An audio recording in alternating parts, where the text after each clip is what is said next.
Lammisuihkulähde on tyylikäs kokonaisuus, jolla kruunaat pihasi viihtyvyyden. Tulet yllättymään, miten helposti rakennat jykevän lammisuihkulähteen. Kaikki suihkulähteen elementit on valmiiksi mietitty ja mitoitettu.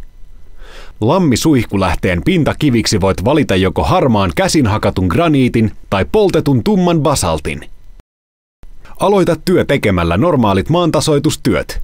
Varmista, että alusta on tasainen, kantava ja routimaton. Lado 2 ensimmäistä harkkokerrosta ja aseta vaakaraudoitus niiden väliin. Kiinnitä harkot toisiinsa liimaamalla. Vala sen jälkeen alimmat harkkokerrokset umpeen betonilla.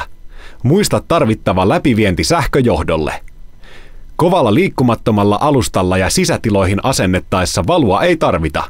Pelkkä harkkojen yhteenliimaus riittää.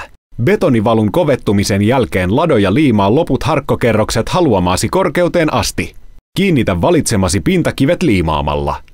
Seuraavaksi asennetaan suihkulähteen teräskehikko ja kehikon alle vesikaukaloksi tuleva allasmuovi. Lovea harkkojen yläreunaan kolot teräskehikon kannakkeita varten. Laita kaukalomuovia kehikko paikoilleen. Tämän jälkeen voit liimata hattukivet muurin päälle. Sujauta pumppu teräskehikon läpi. Nosta kansi- ja koristekivet paikalleen. Nyt suihkulähde on valmis. Kaada kaukaloon vettä, napsauta pumppu päälle ja nauti lammisuihkulähteen tuomasta tunnelmasta.